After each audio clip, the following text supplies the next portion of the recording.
Hey YouTube, long voice post 1975. Got a couple of packages in the mail. It's been a while since I've done a package video or unpackaging video, but you know, ever since I finished my Mega Drive collection, everything I've been buying has been pretty much in the wild.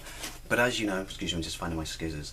As you know, I very recently bought an N64, and yeah, it's kind of fun. I am enjoying, you know, looking around and working out what games I want to buy for the system.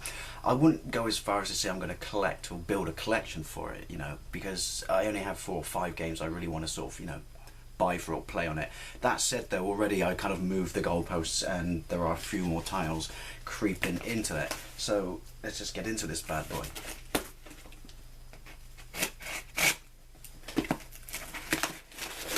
Right, so I think the first one is an absolute no-brainer.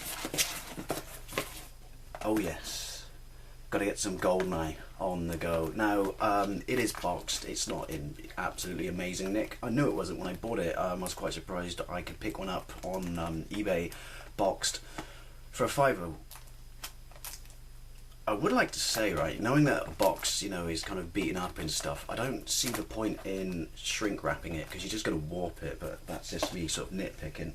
Let's get into it. So now, I don't know if a £5 is good, bad for this. I really don't know my N64 prices. I didn't, you know, want to spend too much, so I was quite happy with a £5. But then that said, when, you know, people say I got this for this much money or I got this for that much money, at the end of the day, if you're happy with what you paid for it, then it's a good deal, isn't it? Regardless of what it actually goes for. I can't get into this. Right, now it's funny because we all think of GoldenEye as like an absolutely incredible game, and it's a very, very good and solid game. I played it a month or so back around Pete's and Tastic's house, and we went, you know, head to head on it. Obviously, he's got a shiny, you know, American, let's say Super Famicom, N64, whereas I got a Pants Power one. But I haven't played it around his. It still is a really, really good game. It's just not the groundbreaking game you remember it being, you know. That said, it certainly moved first-person shooters forward. The fact that you could shoot people in different parts of the body, the level design, stuff like that, you know, the deathmatch, absolutely brilliant, you know, especially since it was on a console. But I think most of us, when you actually go back and play it, it's not this absolutely shit-hot seminal title, you know, you're a cool. Right, it is a bit banged up. The cartridge is, you know, minty fresh. The box is a bit banged up, the manual's a bit banged up, but then let's be honest, I'm just happy it's got one. It's kind of cool. I can't remember if Super Nintendo manuals were in colour, so you know, this was quite surprising because it's been, you know, years since I've seen an N64 manual. Yeah, so I'm quite surprised that's in colour. Now the next game I got, this is when I've already deviated from the list of games I said I've already opened this one. I wanted to collect for, but that was because this was literally the first game I ever played on the system. I remember I had a PlayStation, my brother just got this, he lent it to me for the weekend, we went round a mate's house and it blew us away. I mean, we completely by the way, that's how you send games, people.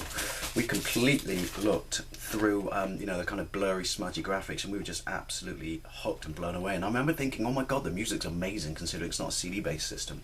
But yeah, it's Star Wars Shadows of the Empire. This was also a £5. I gotta say, the box on this one is it's not perfect, but it's in a lot better condition than the other one. I mean, it's still square. Ooh, there's a ding. Why would you stick prices on a cardboard box like that? Right. I mean, it's not a perfect game. To my mind, the Snow Speeder level is one that stands out as absolutely fantastic, but you know, I don't know, because it's the first game I played on, there's nostalgia attached to it, and it is enjoyable. Cartridge is absolutely bang on the money. Oh, it's properly complete. Look, it's got your "don't play me too much or you'll throw up and get diseases" thing. It's got your nice little fold-out list of games and a swanky Game Boy advert, but they're still making. Oh, it's a Game Boy Pocket. It's got my registration card. It's got an epic manual. Actually, the manual is really, really nice, because it's interesting, but they took a lot of time and effort on this game, didn't they? Because it's set between Empire and Jedi, and you go out trying to get Han back and stuff, and there's like, you know, political divisions in the Empire and stuff, and some bloke wants to replace Vader. There, you know, there was a book, wasn't there? There was a graphic novel, and they spent a lot of time and effort on it. Yeah, so there you go. Start of a new collection. My first 2 N64 games. The thing is, I've got to be careful, because I've already got that kind of bug coming where I'm kind of thinking, Ooh, what else do I want? Can I just limit it to my original goal? Anyway, thank you very much for watching, and I'll see you later.